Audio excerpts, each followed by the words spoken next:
What's good, y'all? It's that time of the year, and we've got bills to pay. So if you enjoy listening to the show, hit the links in the description to support by donating, joining our Patreon, or buying some new merch. If about 10% of you listening right now donate $10 to support the show, we'd have enough to cover an entire year's worth of cost of production. Over the years, I've been very intentional about turning down ads for things that didn't align with our values, so you don't have to listen to us talk about gambling or boner pills or any of that other. But that's only possible through the support of you, our listeners. So we've created some new ways for you to support. And again, if you enjoy listening to the show, hit the links in the description to support by donating, joining our Patreon, or buying some of our new merch. And of course, don't forget to tell someone you like their kicks today. You never know how far a compliment will take you, and we all know how good it feels to be on the receiving end of some appreciation. Now let's get into today's show. What up, what up? Welcome back to the Sneaker History Podcast. My name's Nick, with my guys Rohit and Robbie, to talk about some rockin' and coppin' and some Air Max 95s, since they're all the rage in the sneaker sphere right now. But what's good, fellas? How you guys doing? It's been a minute.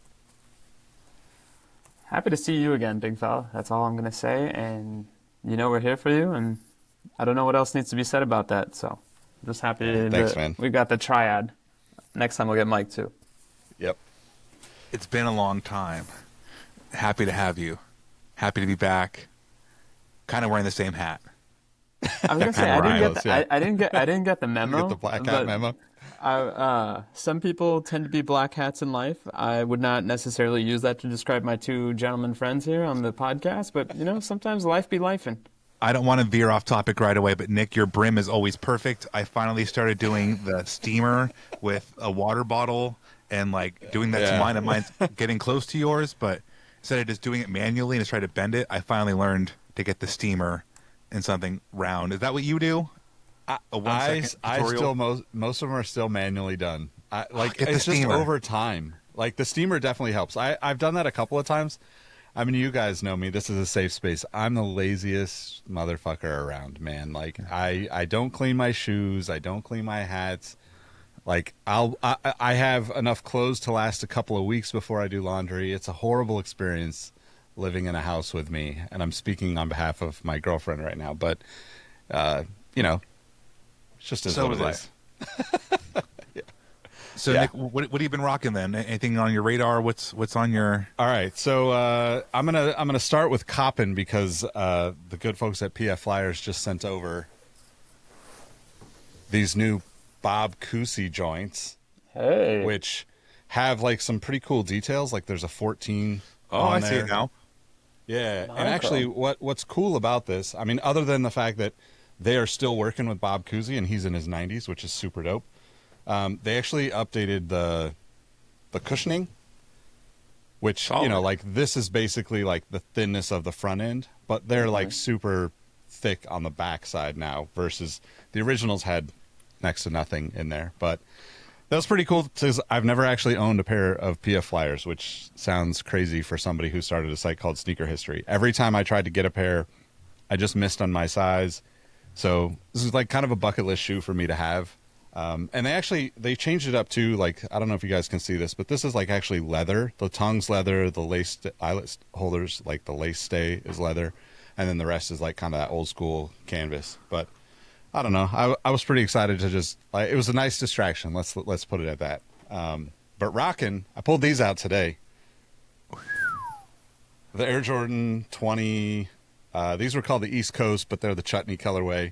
So this is my favorite detail on this shoe. Like underneath the little like, you know, thing for the strap is the MJ signature in there.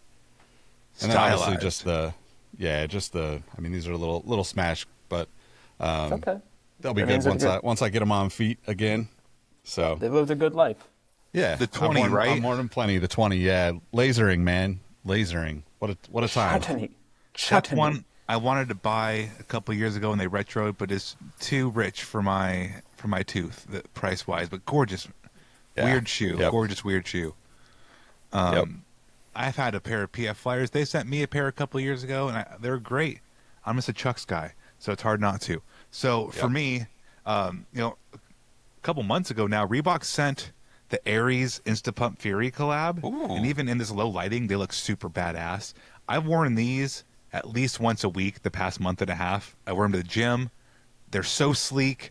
My first pair of Instapump Furies, That's also weird for somebody on a sneaker history podcast to just now get a pair. But I'm a fan, man. Like, it kind of has It's got these, some like, Raiders vibes to it, you know? It kind of does, but a little bit of lime green on the outsole. They're sleek and tough. I wish I had a better way to explaining them, but yeah, this Aries collab, they're really, really cool. Black shirt and black gym shorts. You feel like Murdered out. like a You feel like a murderous ninja, like the bad kind from like the 1600s, 1500s. The Pump cool. Fury is like I actually just like I was in storage and made a video over on YouTube and like was talking about this because I came across like I have like probably 100 pairs of Pump Furies. Like is very close to the question for me. And it takes like a little bit to break in because like when you first get it, the carbon shank is just like super stiff, and like once it feels a little bit more comfortable, it's one of my favorite shoes. But it's specifically because all of them have such good quality. Like the materials on that shoe are better than most of the Reebok shoes almost every time. But it never gets talked about because it's just like, hey, we sell these in Japan and they sell out over there, so America gets like 3 or 4 colors and then they kind of forget about it. But that's definitely one of my favorite shoes, and that one looks pretty dope. The OG like red, yellow, that like the first one comes out, I will be actually getting a pair. I will care this time. I'm converted. And then for my Coppin, the nice people at Adidas, an active athlete, sent me their it kind of got to show you. So very normal on the outside of the box, right? Nothing to see here, folks. See if I can do this around a camera and around a microphone. Well, bam. So it's a H-Town commemorative pair. They're kind of doing a little rodeo barbecue thing here. So it celebrates the Houston Livestock Show and rodeo. So it says H-Town all throughout here. There's barbecue sauce. The paper is super cool. I should take the paper out of the box, but I'm not going to do that right now. It takes too long. But within the really cool paper are these really, really cool denim and gum superstars. So on the tongue here, it says everyone's welcome. Like everyone's welcome at the rodeo, the inclusiveness. Again, barbecue sauce themed. On the insole here, we have a little fork and spatula, little stabber and spatula, whatever. Some cool camo, kind of cowboy boot inspired heel tab. Yeehaw. But the denim is super cool. I feel like denim shoes in general tend to be too denim-y. There's too much denim. These having the brown and the shell toe and the kind of like white cowboy like wrangling lace inspired laces here. I mean, rope inspired laces here breaks up the denim a lot better than a lot of other shoes do. But I was hoping Mike would be here to talk about the rodeo. I'm curious if he's ever been, because he's kind of a a good old Southern boy. I figured he might be into a rodeo or two. You don't know. Robbie, But, are there any allusions to Ivy Park or Cowboy Carter? Because that's the vibe I kept getting when you were describing the shoe. right? And that's the same alliances too, so I'm surprised not. But no, these are just straight up H-Town, which Beyonce's also from Houston, I believe, too. They're super cool. I'm going to take the paper out really quick because it is really cute. I haven't been to the Houston rodeo, but have you guys been to a rodeo before? It's one of the more fun experiences, and I'm by no means like a cowboy, at all. I think I went when I was really little. But Yeah. I went when I had a lot of my white friends around. It was nice. So we have sausage. We have sausage links and a space shuttle here. Adidas Quintessential cowboy Houston. hat. The same spatula and fork from the insole, and then a big old smoker. A cow skull, some ribs on the bottom, and a lasso. Like, you don't have to do a lot Yeah, to make something really cool. But yeah, that is a collab. very underrated aspect of sneaker storytelling and we've been noticing this a lot recently with a couple of the other releases from this year, the shoe paper, lack of a better term. I don't know if there's ever an official terminology for the paper inside your shoebox, but that's been used a lot. Like I think in the Nigel Sylvester shoes, there's a picture of him. I think the All-Star packs, ironically, from the Houston series also had a little bit of like a UFO motif. So kudos to the brand for really using every square inch of their packaging to tell the story. So, I mean, 100% true. I want to go throw some blue jeans on and wear them. I mean, they came out earlier this month. They came out on March 7th, I believe, or around that time. But yeah, they're available now at Active Athlete. Super cool.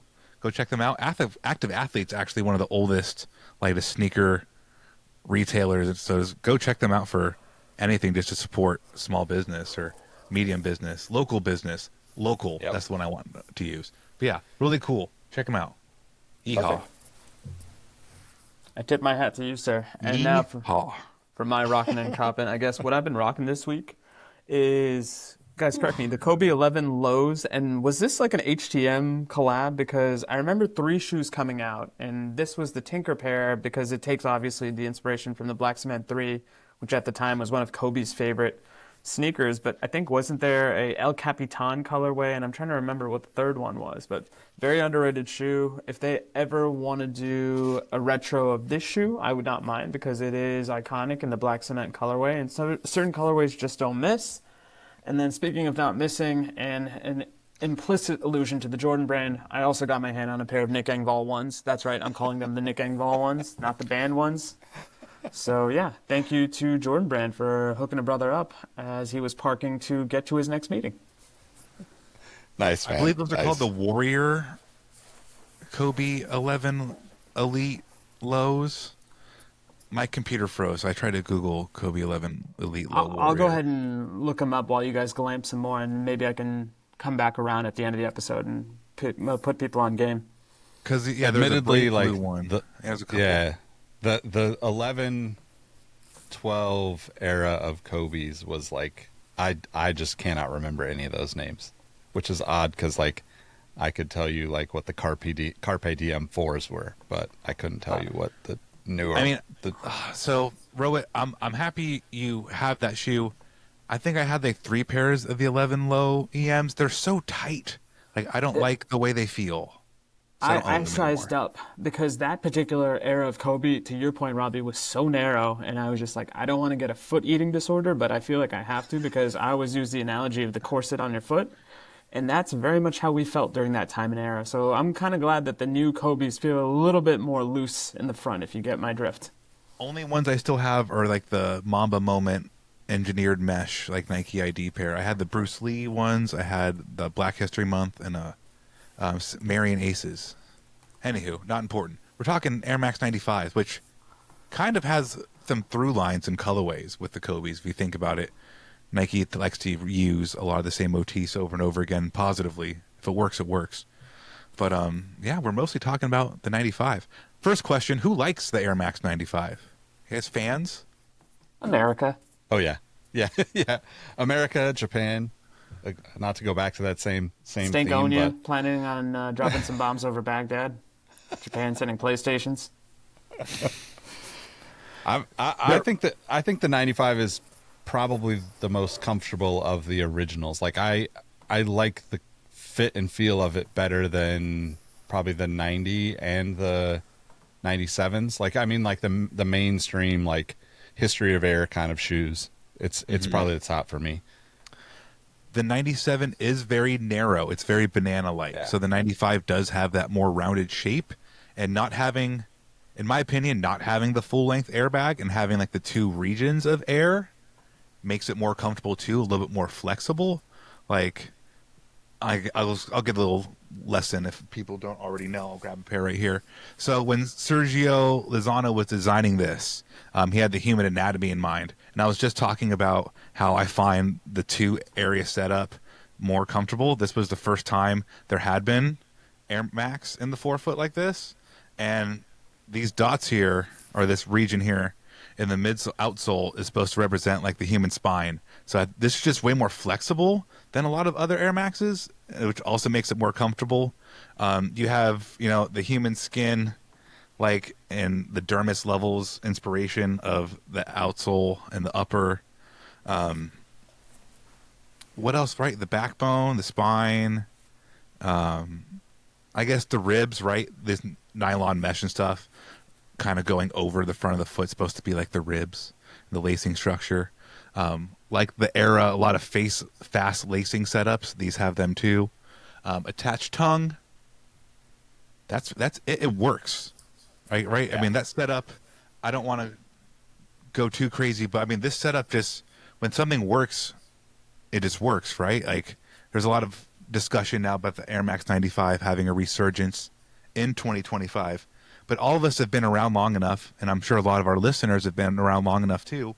The Air Max 95 has been like an essential staple in the Nike catalog at least since 2000. I mean, there's been GRs of Air Max 95s pumped out, especially around from like 2007 to like 2018, that like decade. You can find all whites, all blacks, meshes, right? Different takes on them. Green. Any kind of remix Yeah. you could think of. I think the retros too, like that, it's one of the shoes that they almost really never stopped producing it, because there were 95s made in like 99 and 2000, you know, like that's just a few years off from the original release. It was much different than, you know, like the Air Max 1 kind of, you know, they made the hybrid 90s a couple years afterwards, but then like it wasn't like a staple. But I think that speaks to the popularity of it too, right? Like they was just, on the one hand, like it just sold really well. Like it was, you know, kind of a cultural shoe in Japan, like I said, where like almost like we mentioned the Pump Fury earlier, where, you know, like original colorways just sold out, and those shoes resold over there before, you know, the mainstream of sneaker reselling even existed. So I think the other thing that like comes to mind for me is like just the color palette that you can attach to it, right? Like I figure I'd break these out. We're going to talk a little bit about the complex list, but these are the Soul Collector Air Max 95s. This is like one of the, you know, collabs that they did back in the day. Like I forget what they called that, like maybe buffalo print or something, where it's like kind of elephant but not. But the crazy part about that is like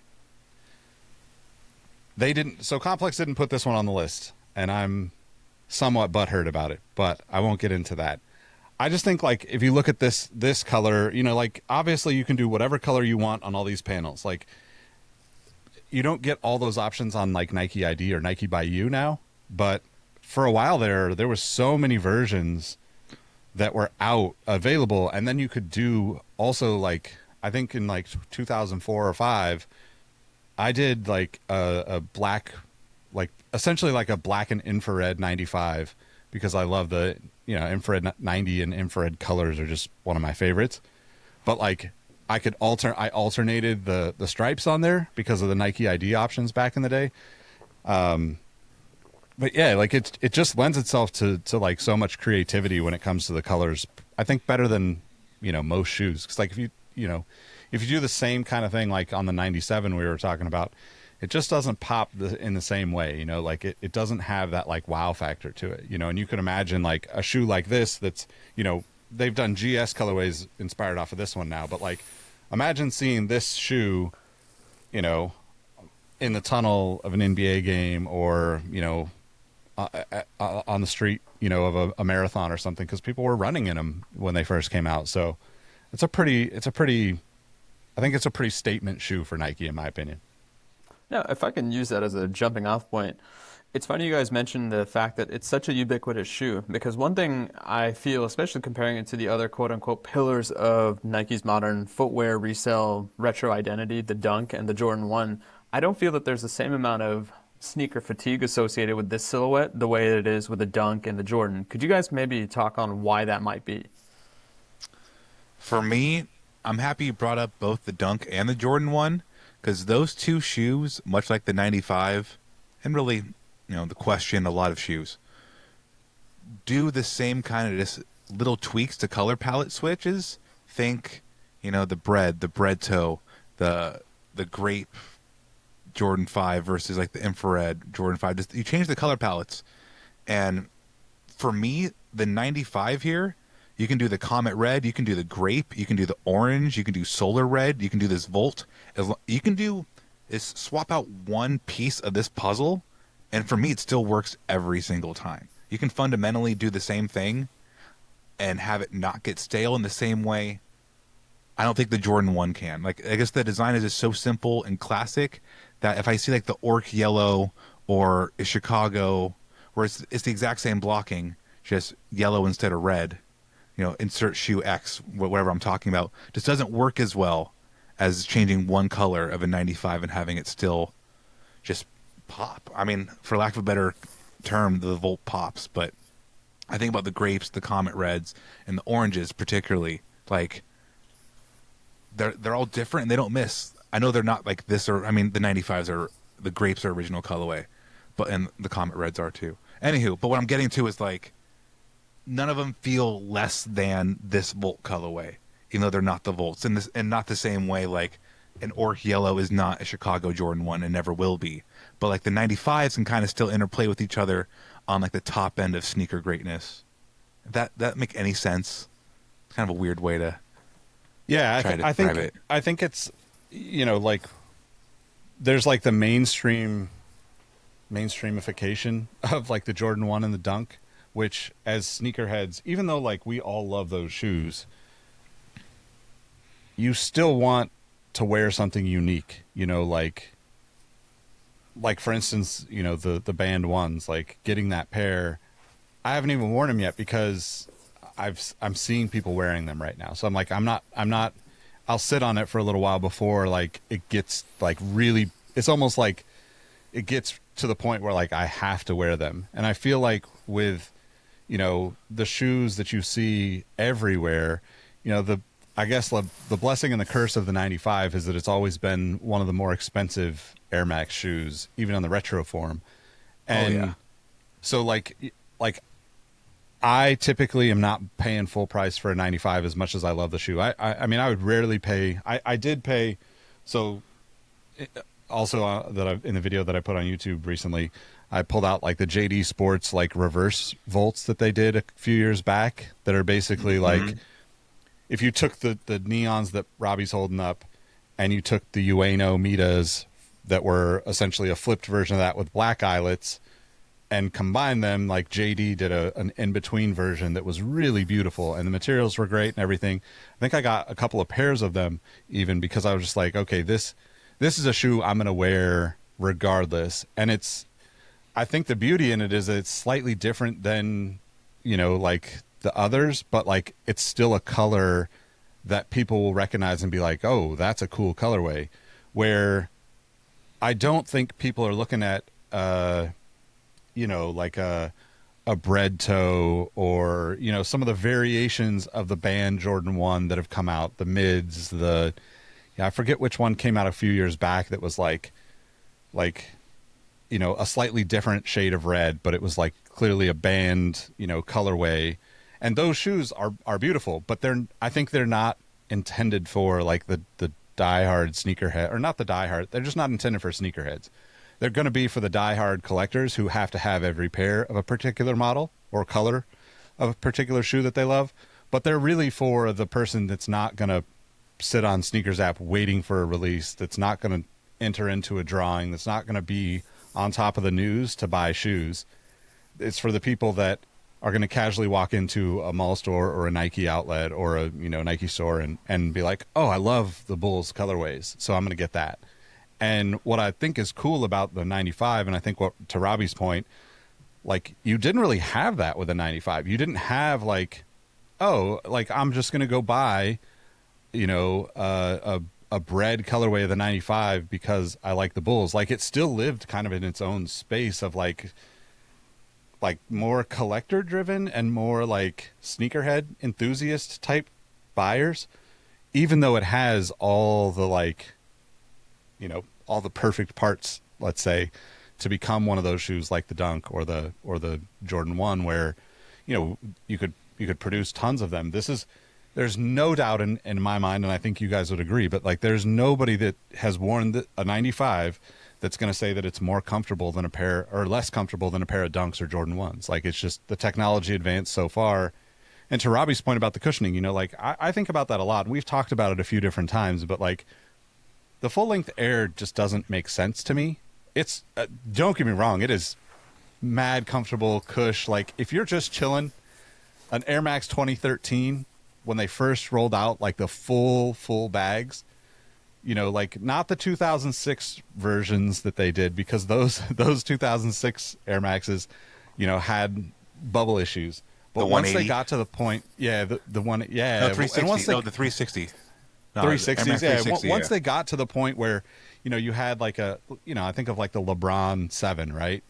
That cushioning was just like fat and cush. And like, if you're just wearing a shoe casually and you're just going to the mall or going to a show or something, going to dinner, perfect.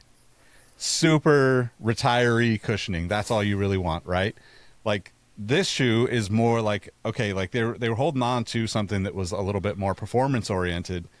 And I think that separation, to Robbie's point about like your foot doesn't sit on the ground in the middle. So if you're standing on a piece of air, you're pushing that into your midfoot or out in other directions. And it just doesn't seem like it's comfortable, but I don't think that it is as natural as this shoe is, if that makes sense. I was a long rant, but I'll stop there for a minute. No, but like in 30 years, this setup, it's not a performance shoe. I wonder how it would feel running in it. That's a different conversation. But like in 30 years, anniversary of this shoe, it ain't broke, don't fix it. And they've tried and I don't mind, fly wire or mesh versions or hybrids or fusions, as long as every couple years they give us the OG. I think 2010, 15, 20, and now 20. So every like 5 years or so, we pretty much get an OG Air Max 95. And even to my own point earlier about how like the other ones don't have a drop off, they definitely do, even though they don't in my brain, because these have a whole sneakers release for the big bubble coming out on April 4th. But, grapes, comets, all these other like really good colorways, they tend just to show up on the Nike app and then it's kind of like quietly go back away. There's not a lot of fanfare. And I'm not mad at that. I mean, my only thing I've ever been mad at about the 95 is, to Nick's point, the price point. You can go on right now and just go to Nike.com and filter Air Maxes by most expensive to lease. You're going to have like the brand new stuff and then the 97, 95, like right underneath it, and like the price point. So it's either like Vapor, top like really new stuff. These are probably still more expensive than like the DN or even what are those new ones that look like they have peas on the bottom, little pea pods on the bottom? DN8. The DNA. DN8. Like those are definitely cheaper than a shoe from 1995, and those are from 2025, right? I mean, it's just like, the price point is a really interesting talking point around the 95, right? Because it's almost like the shoe kind of pushed itself into like Jordan competition from a price point perspective, and I think that is good and bad, right? Like the people that collected, 95s through the years, like, there was a lot of great colorways. Like I graduated high school in 97 and there was a neon orange 97, or sorry, a neon orange 95 that came out that year. And I remember it because, like, obviously, like the OG neon is amazing. It's like, I think, it's on my top 10 perfect shoes list. Like, would not change a thing. That is like everything you want in a sneaker, from the hype and all the things we're talking about all around. But like for me, orange has always been my favorite color, obviously. And then that came out, it was like, oh shit, like they're going to take this shoe and like really like turn it into something bigger, which is, like it was different than everything at that time that you were experiencing, because at the same time in 95 and 96, you're like, oh, I love the Jordan 10, the Jordan 11, the Jordan 12, but those are completely different shoes. This was like, hey, we got to imagine if Jordan was like, the 12 is killing it, let's just keep making more crazy colorways of it. Like that's what happened with the 95, which I think like almost created like a subculture of it, right? Like you have like, my friend Aaron, who's been on the the Exhaust Notes podcast, is in the Discord with us. He's a huge 95 fan, has a pretty good collection of them, and has a ton of knowledge on those shoes. Part of the Team AM fam from Nike Talk, all of those like super like sub cultures of sneaker culture really latched on to the 95 for good reason, in my opinion, which is maybe what also keeps it in a much different place than the Dunks and Jordans, like you were asking about, Rohit. I mean, that's the other thing, because kind of as a relative noob compared to the bona fides of YouTube, I always thought that for as eye-catching of a shoe as the 95 was, it didn't hit that hallowed ground. But in a way, I think that kind of boosts its appeal more, because there are those certain sacred cows that if you go into a podcast and say, hey, the Jordan 1 sucks or the Dunk 1 sucks, you're automatically considered a troll farmer. But I've never heard that anti-Air Max 95 sentiment. And it's just one of those things that seemingly, to the point that you guys were making about its design and its structure, vaults itself into that timeless collection. Because when you realize and you do the the research around the anatomy inspiration behind it, it's a shoe that's really well put together, and it ties everything together really well, almost shades of the Big Lebowski. So that's one of those things that I've always appreciated it. I've never been an Air Max guy per se, but it's one of those ones where it's like, and as we kind of go through that list of Complex's top 10 Air Max 95s, you can see why this is such a critically acclaimed and commercially favored shoe. Man, so all that's right. I didn't get into Air Maxes until the 95. I was in Jordans, Dunks. Funny how that kind of ends up being Nike's holy trinity, right? Dunks, Jordan 1s, and the Air Maxes. But to all our conversation here, this is getting like a big, wide release. I can buy an Air Max Plus OG and like the Persian Violet colorway right now on Nike.com, and there's no nothing about it, which I wish I didn't know those were sitting on my size, because I had to sell my last pair because they were too small. I love that shoe. But yeah, it's interesting. I was totally wrong. The DN8 is 190. So those are actually priced a lot higher than I thought, and in line with the 95.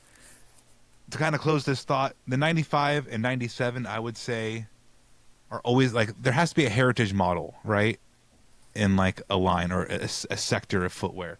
So these are the two heritage. I mean, I get the 1 is great.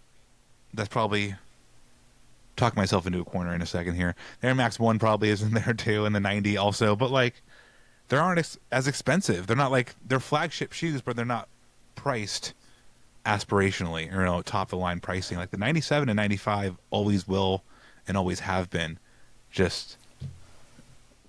But Robbie, maybe that's to your point, right? Because if we compare the price point of a Jordan 1 and a Dunk, those are famously cheap shoes, at least in their history.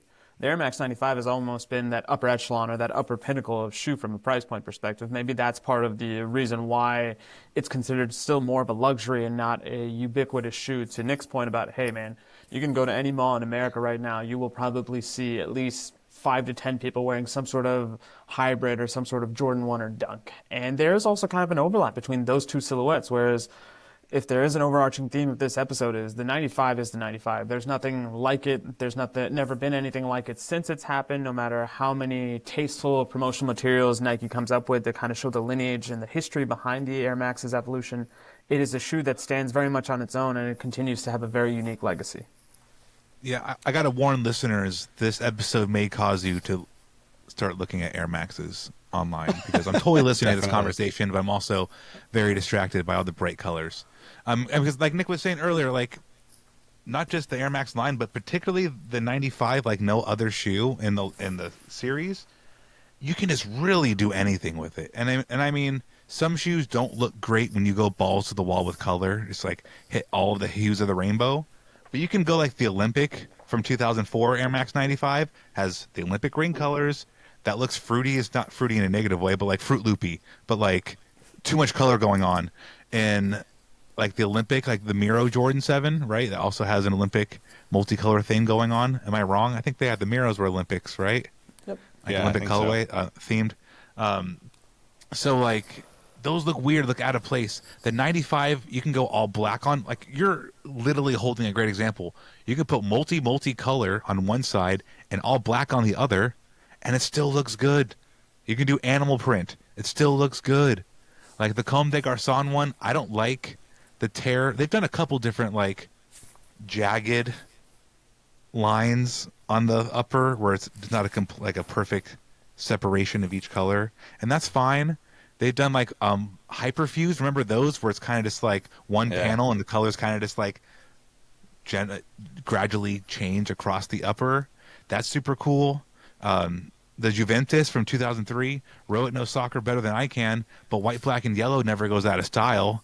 And Not at all. the way that's color blocked is flawless, especially when you compare it to the other black and white shoes or black, white, and yellow shoes that look like not good. I don't want to talk bad about other shoes, but No, like, and this is where I will use this opportunity to save you from yourself, Robbie. The Juventus shoe breaks my heart because right now they're an Adidas team, and I don't think we're going to get a retro anytime soon because if corporate allegiances stay corporate allegiances, that's going to be one of those ones that's going to be in the vault, and its reputation is only going to get more and more substantial because, to my co-host's point, flawless color blocking, flawless execution. At that point, that team was the pinnacle of European soccer, and I think if I could have an ear of Nike Soccer, please do more shoes like that because we need these snapshots of certain moments in time commemorating those dominant teams. And because we are the Sneaker History Podcast, what better way to commemorate that than giving each historic Pantheon level team their own sneaker towards an iconic silhouette?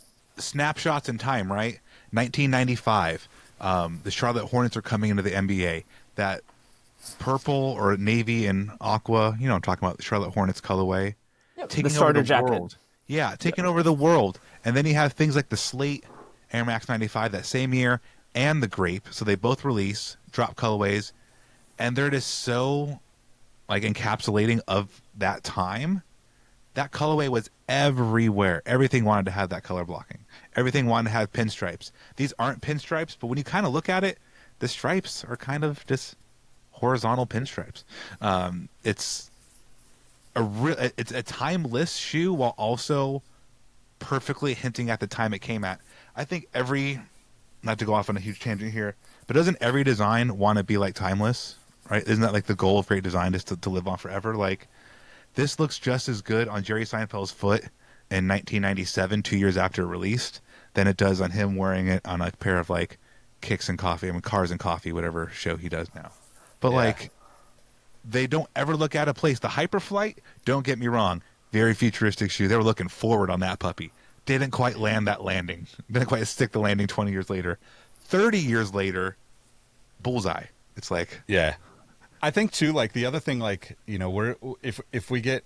This might be too in the weeds for some people, but some people will appreciate a little bit of an offshoot here. Like, there are so many variations of the 95. You know, they got a little experimental. So there was like the 95 SC. There was actually a 95 with a zipper. They called it the Z or the 95 zipper that zipped up the middle. And then they also did like the like calf high or knee high women's neon 95s. And like, to Robbie's point, like, and the reason why I say that the original colorway is like the perfect shoe is because once you get too far out of that like perfection, like it's beautiful to see the experimentation, but like we don't ever need to see retros of certain things like that. Like, yes, some people on the internet will say, hey, we need to bring back the original 95 zippers from 2000 or 2001, whatever that was. But like, that's not an important shoe, right? Like, it's important that the experimentation happened, but the important shoe is the 95 in its original form, because that's what gave the platform to have those experimentations even happen. To Robbie's point about, like, you know, go down that flight rabbit hole, right? Like all the hyper flights and ultra flights and, you know, like all of those shoes, we all love them. We all have this like crazy nostalgia driven obsession with a lot of that early 2000s stuff. But like, they didn't spin off enough experimentation because they were the experimentation. You know, like you had so many shoes that were like, okay, we're going to use, you know, various forms of foam. We're going to swap the zoom for air. We're going to mix and match the zoom and air cushioning. And like, it's great, but it's not a like easily wearable shoe because like it was kind of more niche at the time that they were doing that, which I think comes back to the conversation of like how great the shoe is. And to the talking points that we kind of are looking at with Complex and everybody else, you know, buzzing about the 95s again. It's been a while since it got like some proper buzz about it, if that makes sense. You know, like we all pay attention to it. We can go through and say, yeah, you know, like the neon 95s have released like 10 times since they came out. You know, like it's not like a rare thing. But once it goes away for a little bit and once you get the right you know, okay, people are looking away from the mainstream Dunks and Jordan 1s and looking for other things that are still familiar, even if they don't really realize how long those shoes have been around. That's also what, to me, makes it like the perfect storytelling opportunity. You know, to Rohit's point about, you know, the Reeboks that you had, the one of the things that I remember the most about the 95, other than the you remember the little foam attachments for the arch support in the 95s? Yep. Other than that, the original 95 box was like beautiful because it was the same theme, the same color theme as the shoe, and you were like, wait, this is like next level of connecting this. Like, if you like that gradient gray, black, and neon or volt, like, this is it, man. Buy it and put it on the wall. You know, like, that's the box you want to keep, kind of thing. Which, you know, to think of that happening in 1995, you know, it's kind of like the light turned on at Nike with the packaging at that same time, right? Like, you had the retros from 94 that did the like storyline for Jordan Brand, but like it spread to other, you know, genres across campus. And I think that's like something that probably the 95 should get credit for. I mean, even a more modern example, right? I was at the Nike employee store recently with my daughter, 3 years old, and there was a big display of Dornbeckers. And this year in particular, the Dornbeckers had very elaborate packaging that had almost a section for each individual shoe. And then there were the little periscope holes, as we like to call them. And she would look through every single box that was at her eye level. And then, to your point, Nick, if there are touches within the box's packaging that allude to the shoe, it's a visual cue for her. And she's 3 years old. And it's one of those things that if you guys have been around Nick, I know you're a great uncle, as is Robbie. When you see your nieces and nephews kind of have that aha moment of, the shoe is blue and so is the box? Yeah. What? Yep. It's that. And like, that's the sort of thing that is such a quote unquote easy win. I'm surprised we don't see it more often. But then I guess I can't have my cake and eat it too, because then if every shoe had that, it would not mean as much. So yeah, there's a sweet science involved with it. Slippery slope. I mean, the Cortez Air Max 95 got some like popularity around the shoe, but those are still limited and hard to get. I mean, just a shoe like the Neon 95 should get the same fanfare as, you know, the Infrared 90 or the Varsity Red or Royal Air Max 1, right? So, duly deserved. The Big Bubble, even as I look at them, I don't care about a Big Bubble. I care about there being remixes, which is fine, but I care that if I buy an OG air quoting 95 Neon, I want it to look like it. So whether the PSI and the heel looks exactly the same or the bubble shape, I couldn't care less. If the breads that Rohit has have a Jumpman on the back heel, I don't care all that much. They look good. Yep. So I'm almost there with you, but I will say that there's an era of 95s where I feel like we got shortchanged as consumers. Because if you look at like this bubble, right? Let me see if I can get that. This bubble sticking out to me was like part of the cool factor of the 95s. You know, like it really was like, whoa, there's a wow factor to it.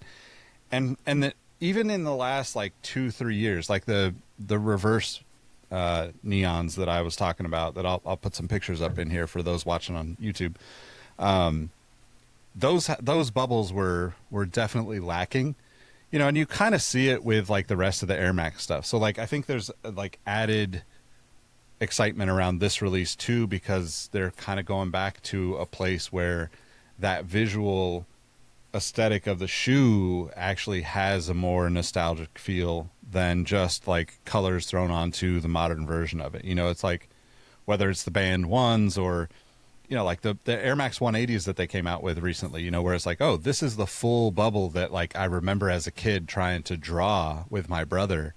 And like, you know, that is like something that it's tangible for me. Like, so with the 95s, like, although like I'm 100% with you on most of this stuff, I also don't have a pair of Neon 95s right now. So like, that is like why I'm drawn to this release again in a way that I haven't been in years, because it's like, okay, cool. I you know, like gave a pair away, sold a pair, and I think I traded a pair as a part of like a bigger trade like 10 years ago. So it's like, I've had them, But now it's like, oh, well, if I'm going to have one that I'm going to keep and wear all the time, maybe this is it, which kind of speaks to the collectible aspect of sneakers for us. Like we've kind of gone away, you know, like Robbie and I were talking before we started, you know, we're like downsizing, right? Like most people are downsizing their collections because look, I can't wear this shoe anymore. Like it's just got to sit on the wall. And honestly, like I don't necessarily need a full wall of shoes, you know, to stare at. I mean, I love it, but I also have storage units that I need to like go through and deal with, you know? So it's like, it's problematic in a lot of ways, but I think it's also kind of like, hey, if you're going to do that, here's like a good OG colorway that that's going to be in like the, you know, ideally the best shape that they've made. And now it's like one final hurrah. I don't know if that's good for Nike's stock price down the road, but I do think that it's an interesting kind of place where a lot of people are at with the sneaker, you know, industry. True. Yep. I think that's a good place to end. Good reminder out to people. Cool. All right, y'all. Well,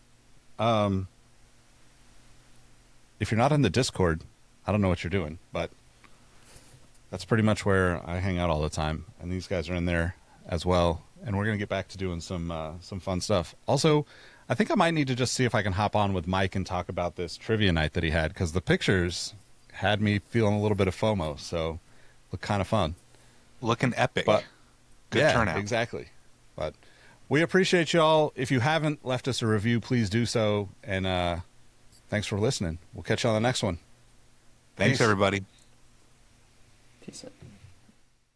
Hey, y'all. Nick here. One more thing before you take off. Do us a solid and leave us a review on your favorite podcast platform. Check the links in the description to help us keep the show going. And as always, we appreciate you listening. And don't forget to tell someone you like their kicks today. You never know how far a compliment will take you, and we all know how good it feels to be on the receiving end of some appreciation. Peace.